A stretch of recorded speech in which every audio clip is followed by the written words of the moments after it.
What's up? Welcome once again, guys, to another video. Thanks as always, guys, for tuning in. And I have to say, as usual, guys, I appreciate you coming over here each video I do. You know what I mean? It might not be, everybody that's subscribed to the channel and all of that, but for no matter what the number, guys, I appreciate it very much, and I ask you to continue to support the channel and continue to watch the videos. Just and continue to like and share, you know what I mean, and share some more, guys. That's all I have. Share some more, like some more, share some more, share some more, you know what I mean, and tell somebody else, share it with your friends and ask them to share it with other people also, right? So guys, this guy that you're looking at it on your screen, I came upon this story here, boy, and I tell you, if you read the story and something don't move inside of you, boy, then you're an artless person. I'm sorry to say, but trust me, this is really a heartwarming, overwhelming story. That man that you're looking at on your screen, guys, was starved to death in an Arkansas jail, right? And his name is Larry Eugene Price Jr., right? And boy, guys, where do I start? Okay, so he died of starvation after over a year in an Arkansas jail, county jail, right? And it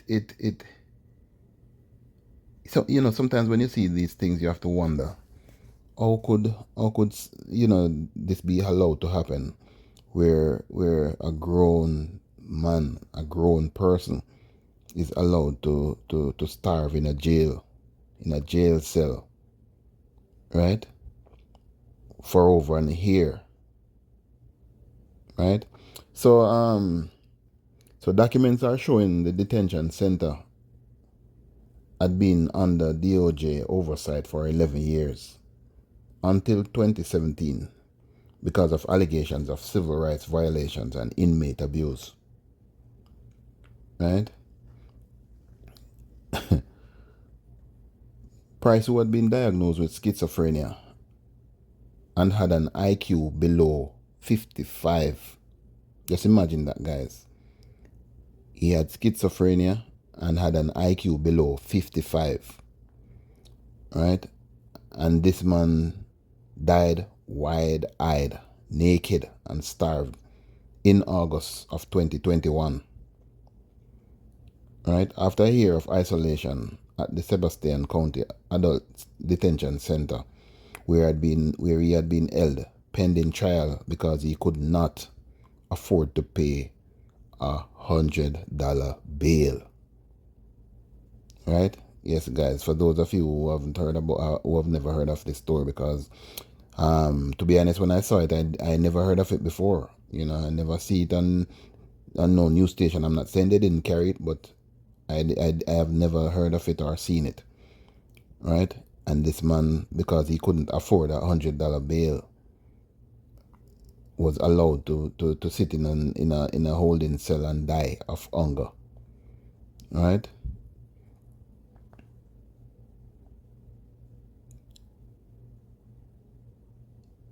So according to the Justice Department, oversight began in 2006 and ended in 2017.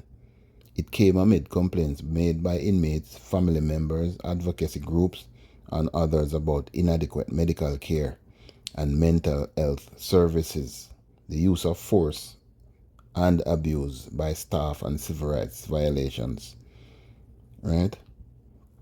The circumstances of Price's death have raised questions over the detention center where he perished and put a spotlight on conditions on local jails because across the United States.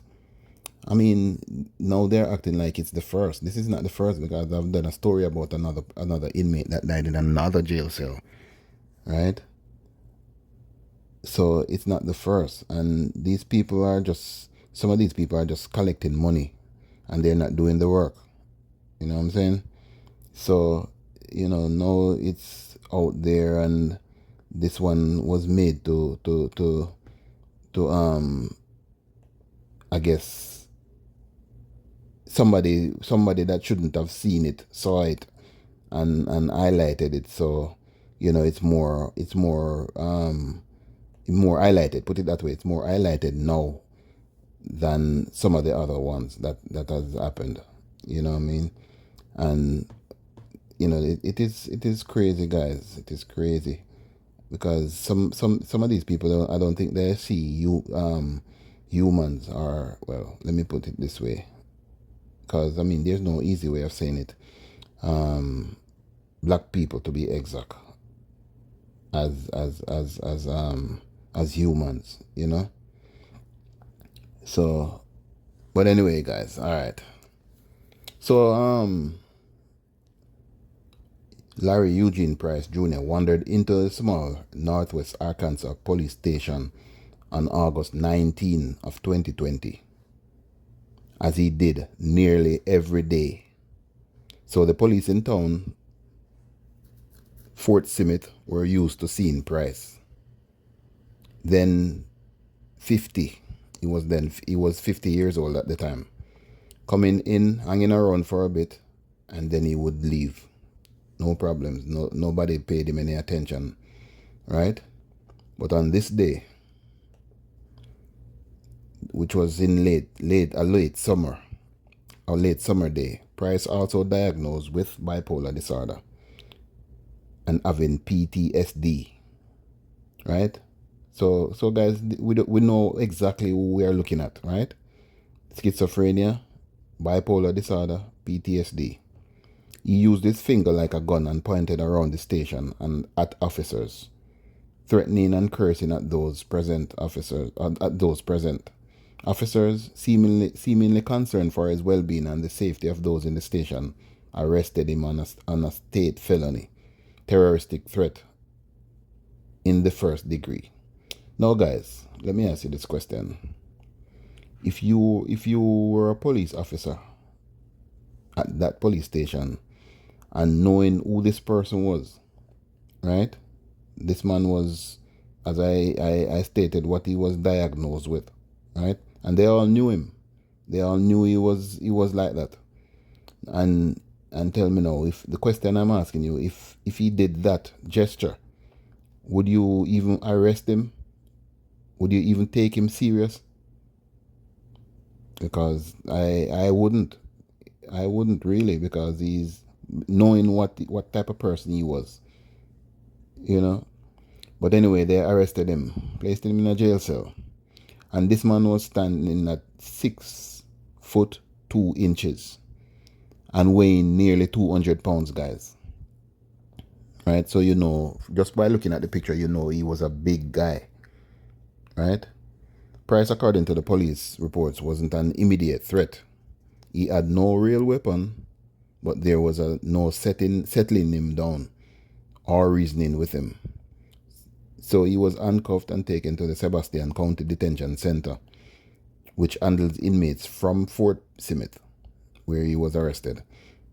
He was locked up, then went before a judge who set bond at $1,000. It was simple.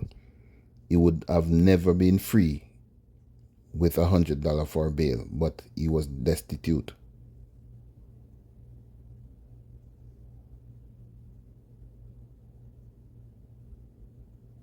He would have been free with $100 bail, with $100 for bail, but he was destitute, guys. This man. Oh boy. Anyway, from then, everything else that could have gone wrong for Price did. His mind lost, his health gone, and seemingly no one paying attention to his well-being. Price was dead a year later at 51 years old. So he was made to sit in jail for a whole year. Right? And nobody saw it fit to say, why are we keeping this guy in here? He's no threat to anybody or anything like that.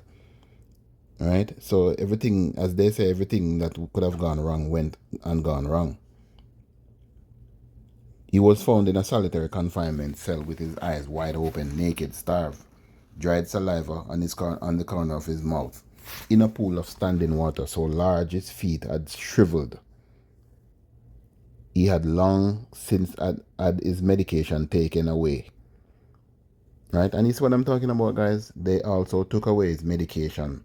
So it's just like somebody just wanted him to die. You know, they just left him there to die. They took away his medication and they weren't feeding him. You know, so what did they expect? He would have died. So toward the end, he had resorted to eating his own feces and drinking his own urine. Right? Well, I'm telling you guys, when you hear these stories, it's you know, it's this is so inhumane. It's not even funny. You know what I'm saying? But people didn't care. And guys, just look at the. I'm gonna just look at these images that I have, and these are just some of the images that's him right there. How big he is. You know, some images I can't even show, guys. That was when the police was arresting him. Okay, just take a look at this one. A man that is 6 foot tall, weighing almost 200 pounds. And this is what he went down to before he died. So you know he was there. It doesn't even seem as if he was fed from the day he went in that detention center. You know what I'm saying? And boy, I really, really hope some heads roll out for this. I'm telling you, because this is something that should have never been made to happen, right? So the man had to resort to eating his own feces and drinking his own urine to survive, to try and survive for a little bit, right? By the time emergency services arrived at the jail to attempt to resuscitate Price, normally a solid man, weighed just 90 pounds, guys. So by then he was weighing only 90 pounds. So you see what I'm saying? He wasn't. I don't think he got not even a sweet or anything like that to eat since he went in the jail. So the EMS record showing that he weighed only 90 pounds after he died.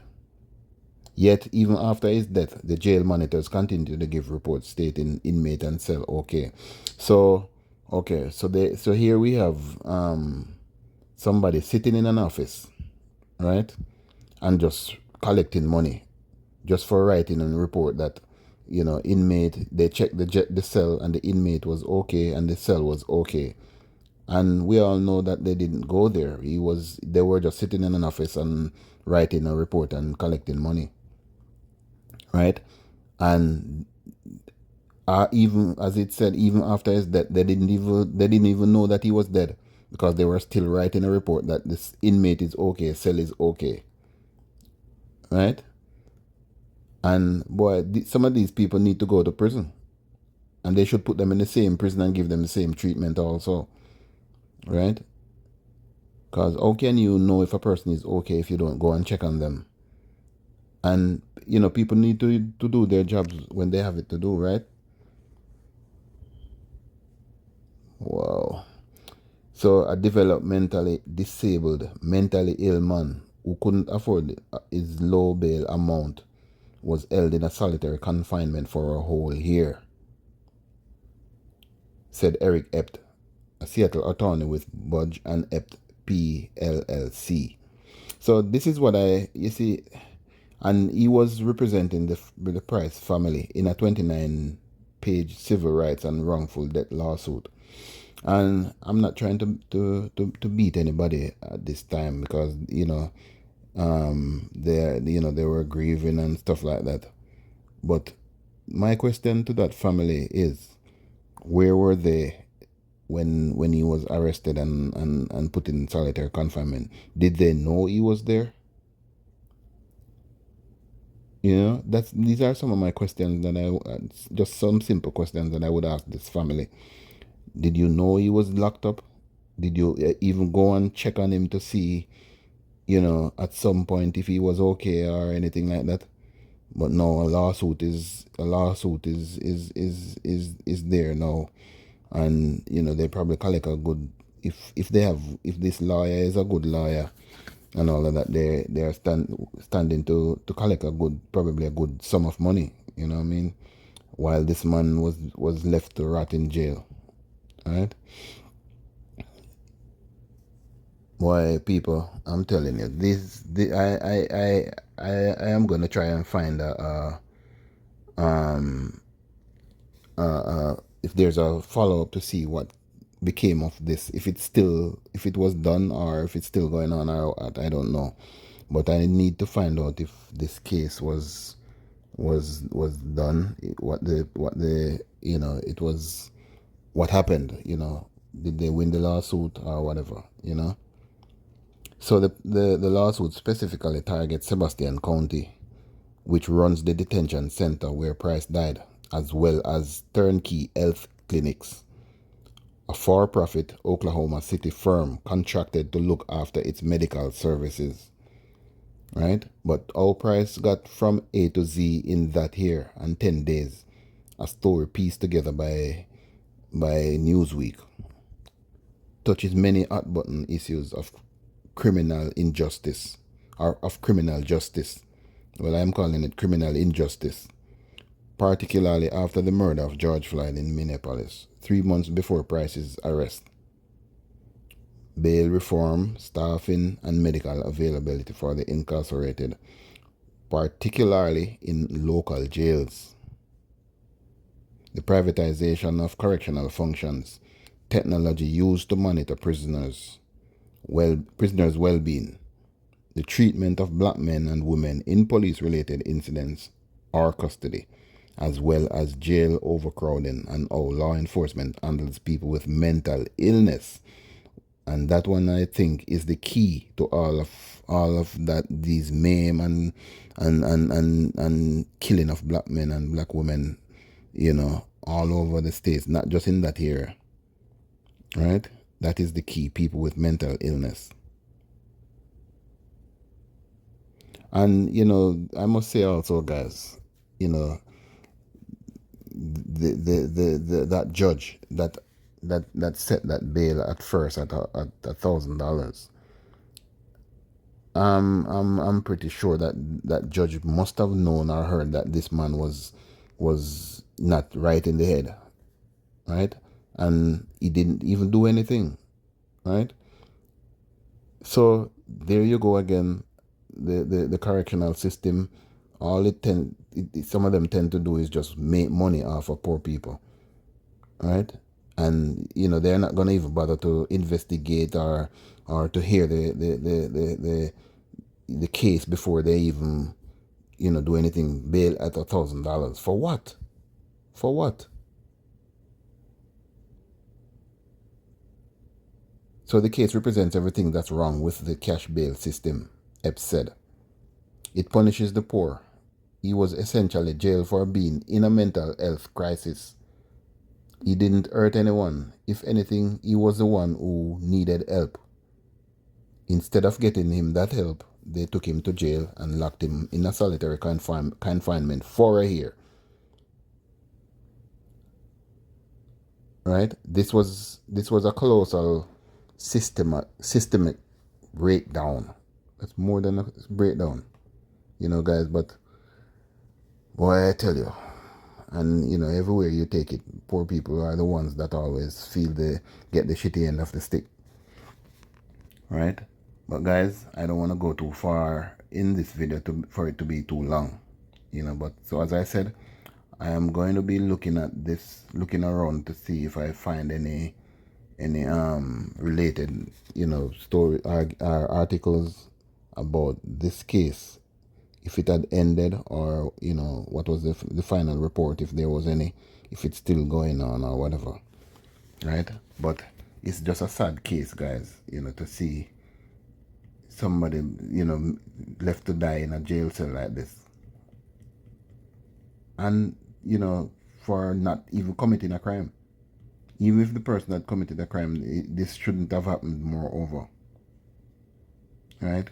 But it's about time now, and I hope these cases you know, as I said, if it is a good lawyer, hopefully this case, along with others, because every death is a death, every injustice is injustice, right? So I hope these cases is, you know, the lawyers take it up and you know, really press this case, and to have, and the family, you know, at the same time, not just wanting to get money, but to get real justice and to change some things about the system, right? So I hope that is what I would have been looking for, not just to collect some money, right?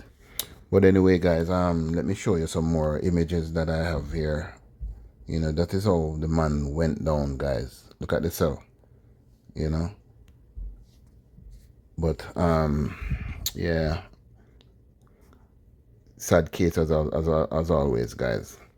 But anyway, thanks guys for tuning in, and please remember to like the video, share the video, subscribe if you haven't already done so, hit that notification bell, and comment, guys. Comment and let me know what you think about this particular incident here.